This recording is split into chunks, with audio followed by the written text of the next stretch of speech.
जोर से तारीफ करो, जोर से।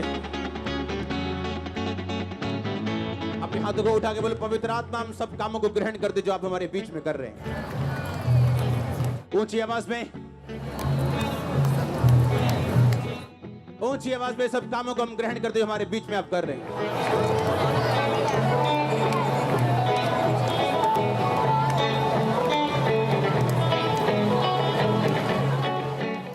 प्रभु यीशु मसीह के सामर्थ्य नाम में हम मांगते हैं,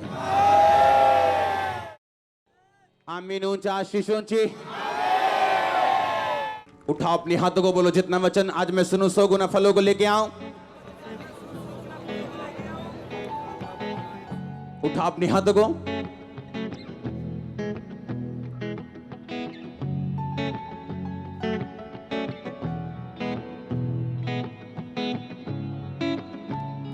अंधकार की शक्तियां इन वचनों को चुरा ना सके।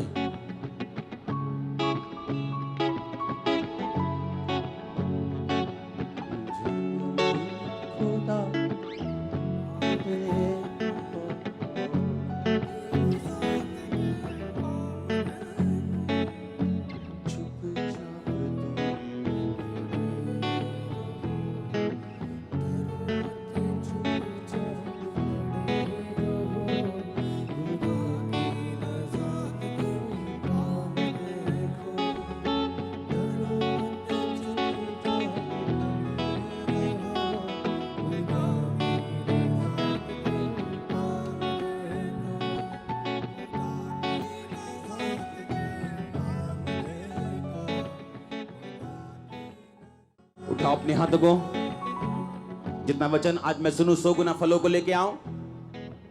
उठा के अपने हाथों को, थैंक यू जीसस।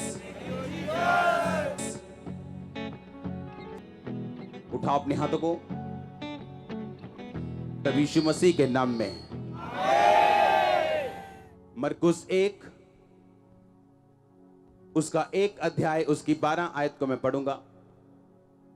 12 आपको समझ आए इसलिए मैं 9 से पढ़ूंगा। उन दिनों में यीशु ने गलील के नासरत से आकर यरदन में यूहन्ना से बपतिस्मा लिया, और जब वो जल से निकलकर ऊपर आया तो तुरंत उसने आकाश को खुलते और आत्मा को कबूतर के समान अपने ऊपर उतरते देखा, और आकाशवाणी हुई कि तू मेरा प्रिय पुत्र है, मैं तुझसे बहुत प्रसन्न हूं। तब आत्मा ने तुरंत उसे जंगल की ओर भेजा। सब बोलो आमीन।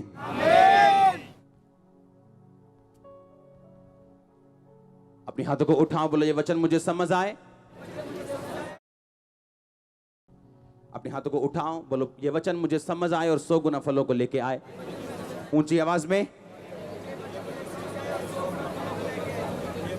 प्रभु यीशु मसीह के नाम में।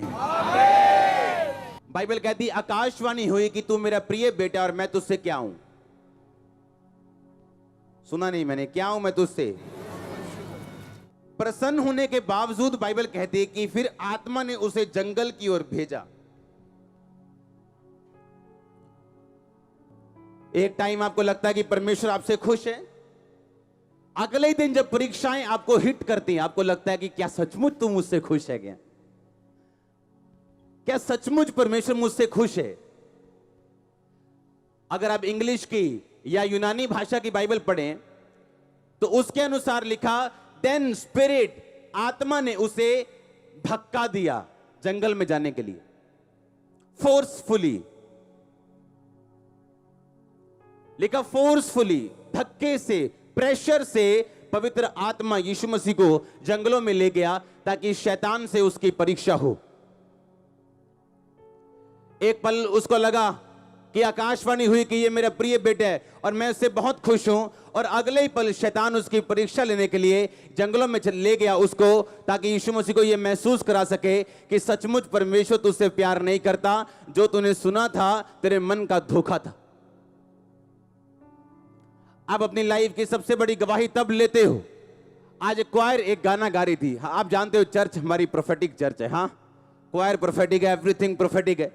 आप गा रहे थे यीशु में बने रहो, यीशु में बने रहो, यीशु में खड़े रहो। आप जानते हैं कौन सबसे बड़ी गवाही के साथ वापस आता है? जो यीशु मसीह में बना रहता है। हालेलुया। उसने लिखा आत्मा ने उसको जंगल की ओर भेजा ताकि इब्लीस से उसकी परीक्षा हो सके। आज आप इस जगह पे आप इसलिए बैठे हो क्योंकि यीशु मसीह ने फतह पाई है इब्लीस के ऊपर। उसके ग्लोरियस एक्सपीरियंस जितने भी थे, कोई भी काम नहीं आए जब तक वो परखा नहीं गया शैतान के द्वारा। जंगल में एक पास्टर प्रार्थना कर रहा था क्योंकि उसे एम्बेसी में जाना था और उसने 21 दिन रात के रोजे रखे क्योंकि वो एम्बेसी में जा रहा था कि उसे वीजा चाहिए क्योंकि वो परमेश्वर का काम करना चाहता है। फॉरेन कंट्रीज के रास्ते खुले, प्रार्थना कर रहा था। और 21 दिन रात के रोजे रखने के बाद जब वो एम्बेसी में गया तो एम्बेसी वालों ने मुंह पे ना कर दी वीजा देने के लिए और वो निराश हुआ, वापस आया और शैतान बोला और रख रोजे और रख रोजे। और जितनी बार उसकी गवाही थी, मैंने एम्बेसी में कहता वीजा देने के लिए फाइल दी, उतनी बार मेरी फाइल रिजेक्ट हुई और परमेश्वर मुझसे कहता था मैं तुझे फॉरेन में इस्तेमाल करूंगा। और जितनी बार फाइल लगाई जाती थी फेल हो जाती थी और वो निराश नहीं हुआ, उसने वर्शिप की और परमेश्वर पे छोड़ दिया। और एक दिन वो आराधना कर रहा था और एक फोन उसे आया, कहता क्या आप वही पास्टर बोल रहे हैं? कहता हाँ। कहता क्या आप जल्दी फ्रांस एम्बेसी में आ सकते अपनी वाइफ के साथ? क्या आपकी वाइफ घर पे ही है? कहता हाँ घर पे ही है। कहता आप जल्दी क्या आ सकते वहां पे? कहता मैं आ सकता हूं। कहता जल्दी आइएगा अपने दोनों पासपोर्ट लेके फ्रांस एम्बेसी में गया। वो बंदा कहता मैं आपको फ्रांस एम्बेसी में बहुत बड़ा एक अफसर था, कहता ये मेरी वीजा में हेल्प करेगा आपके लिए क्योंकि मैं आपको फॉरेन में बुलाना चाहता हूं। उस एम्बेसी में से जिस एम्बेसी में वो धक्के खा थक गया था, उस एम्बेसी ने 4 घंटे में सालों का वीजा देके हस्बैंड वाइफ को बाहर किया। सुनो ध्यान से, सुनो। बात वीजा की नहीं थी। जब वो घर आया तो उसने परमेश्वर का, परमेश्वर मैंने इतनी प्रेयर की, इतनी फास्टिंग की, तूने तब मुझे वीजा नहीं दिया और अब मैं तो प्रेयर भी नहीं कर रहा था। परमेश्वर कहता नहीं, तूने जो प्रेयर की थी मैंने अब उसका जवाब दिया। इसका मतलब ये नहीं तुम रोजे ना रखो, फास्टिंग ना रखो, इसका मतलब ये कि परमेश्वर अपने समय पर आपको जवाब देगा। परमेश्वर ने कहा नहीं, जो रोजे तूने पिछले दिनों रखे थे मैंने उसका जवाब दिया। परीक्षा के दिनों में आपके दिल में क्या आता है और आप क्या सोचते हैं निर्धारित करता है आपके आने वाले जीवन को। बोलो अपने पड़ोसी को,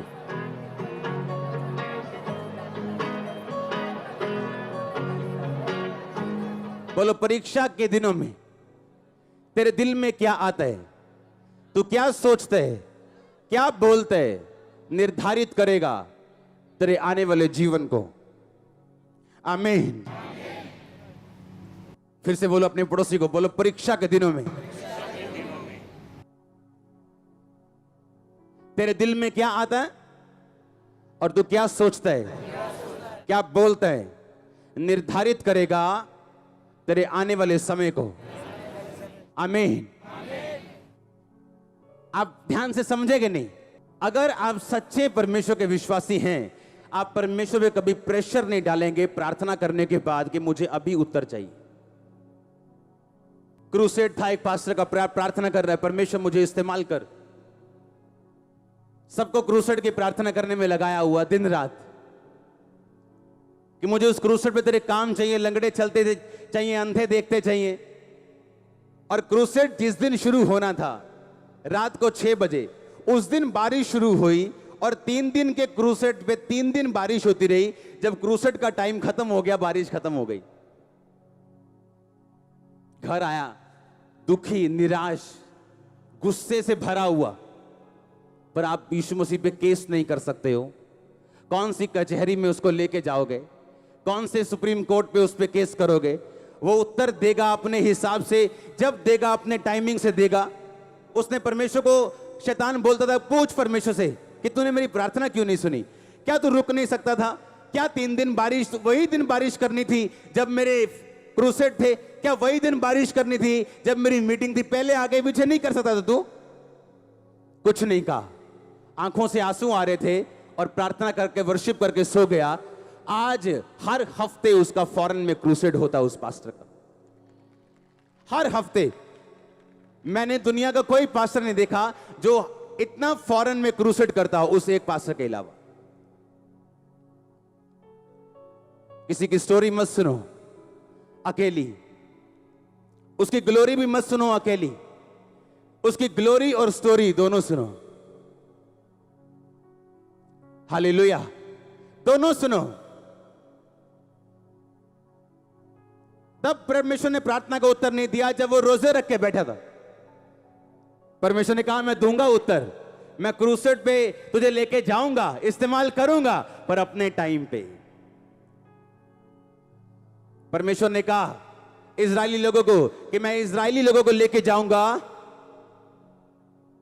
जंगल के मार्ग से लेके जाऊंगा, शॉर्टकट में नहीं लेके जाऊंगा,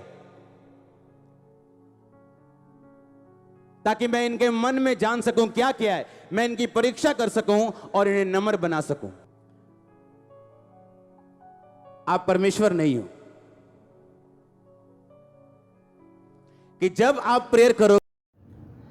आप सभी को जय मसीह की दोस्तों, मेरा नाम है रोहित कुमार। आप देख रहे हैं सच्ची और भक्ति चैनल में आप सभी का स्वागत करता हूं। दोस्तों आप सभी लोगों के बीच में लेके आ चुका हूं। दोस्तों आपने वीडियो के पहले देखा होगा अंकुर नरुला जी की प्रार्थनाएं, दोस्तों जो कि सामर्थ्य से भरी हुई उनकी प्रार्थनाएं होती हैं, और वो एक प्रभु के दास के नाते हुए वो आज हमारे सभी मसीह भाई बहनों को रास्ता दिखाते हैं, परमेश्वर के बताए हुए मार्ग में चलाने की कोशिश करते हैं। और परमेश्वर ने इस बात को कहा है कि जो कोई मेरे दास के थ्रू अपने जीवन को व्यतीत करेगा, उसके जीवन में जितनी भी दिक्कतें या मुसीबतें या प्रॉब्लमें या अनेक प्रकार की दिक्कतें अगर होती है तो प्रभु उन सब चीज़ों को दूर कर देगा।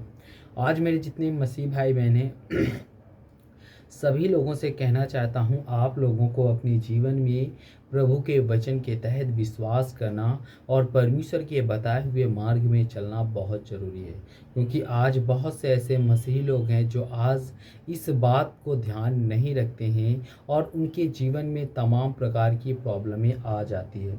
तो मेरे प्रियो, आज मैं आप सभी लोगों को कुछ ऐसे वचन पढ़ने वाला हूँ जो कि आज एक मसीही जीवन में जीने के लिए काम आ सकते हैं। मसीही जीवन जीने के लिए आपको प्रभु बहुत सारी आशीष भी देगा। तो चलिए दोस्तों, सबसे पहले वचन को पढ़ते हैं। यहाँ पर लिखा हुआ है, निर्गमन की पुस्तक अध्याय 20 से 16 में लिखा हुआ है, हमें अपने शब्दों के प्रति सचेत रहना और झूठ बोलने से बचने की सलाह दी गई है।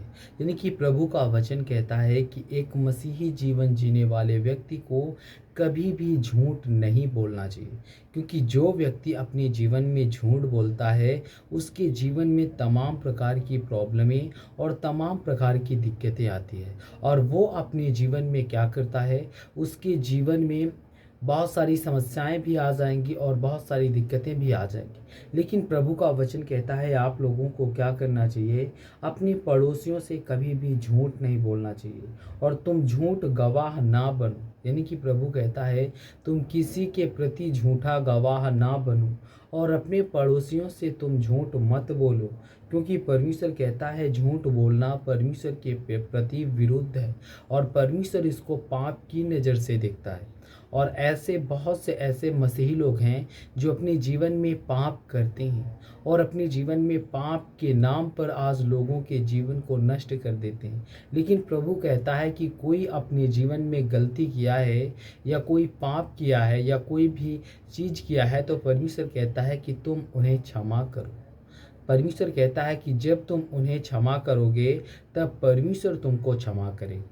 परमेश्वर कहता है कि अगर तुम जिस नाप से नापते हो परमेश्वर उसी नाप से तुम्हारा भी पाप नापेगा, और जिस नज़र से तुम उसको देखोगे उसी नज़र से परमेश्वर भी तुमको देखेगा। इसलिए आप लोगों को सबसे पहले क्या करता है, परमेश्वर इस बात को सलाह देता है कि यह न केवल परमेश्वर के प्रति हमारी आस्था को प्रभावित करता है बल्कि समाज में विश्वास की कमी भी पैदा करता है। मेरे प्रियो, अगर आज हम अपने जीवन में किसी के प्रति झूठ बोलते हैं या किसी के प्रति छल या कपट रखते हैं तो मेरे प्रियो, प्रभु का वचन कहता है ऐसा भरोसा करने वालों के जीवन में क्या होता है, प्रति हमारे आस्था और हमारी जो आस्था होती है उस पर प्रभावित करता है। और परमेश्वर कहता है बल्कि समाज में विश्वास की ये कमी भी पैदा कर देता है। ऐसे वाकई काफ़ी लोग विश्वास में कमज़ोर हो जाते हैं। और यहाँ पे परमेश्वर का वचन कहता है 2 में पढ़ते हैं क्रोध का नियंत्रण। यहाँ पे प्रभु का वचन कहता है, पढ़ते हैं, मनुष्य का क्रोध परमेश्वर के धर्म को नहीं उत्पन्न कर सकता। यहाँ पे परमेश्वर का वचन कहता है, याकूब की पुस्तक अध्याय 1 से 20 में लिखा हुआ है, जब हम गुस्से में होते हैं तो हमें अपनी सोच और व्यवहार से सही रास्ते से भटक सकते हैं। और बाइबल हमें इस बात को सिखाती है कि हमें अपनी भावनाओं को संयमित रखना चाहिए। यहाँ पे प्रभु का वचन कहता है जब हम गुस्से में होते हैं तो क्या होना चाहिए, तो हम अपनी सोच और व्यवहार से हमें क्या, सही रास्ते से भटकना नहीं चाहिए। और परमेश्वर कहता है, हमें यह सिखाती है कि हमें अपनी भावनाओं को और संयमित रखना चाहिए। अपनी भावनाओं को हमें यानी कि कंट्रोल में रखना चाहिए। जो कि आज बहुत से ऐसे मसीही लोग हैं जो अपनी भावनाओं को कंट्रोल में नहीं रख पाते हैं और वो एक मसीही विश्वासी से कमज़ोर हो जाते हैं और वो प्रभु के वचन के तहत अपने जीवन को व्यतीत नहीं कर पाते हैं।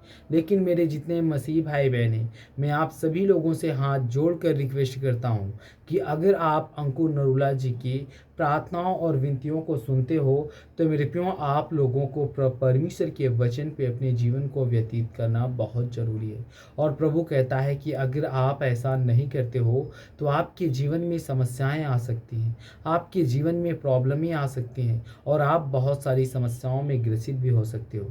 तो जितने मेरे मसीह भाई बहन हैं, आप सभी को कहना चाहता हूँ, God bless you all of you, आमीन। नेक्स्ट वीडियो मिलता हूँ दोस्तों।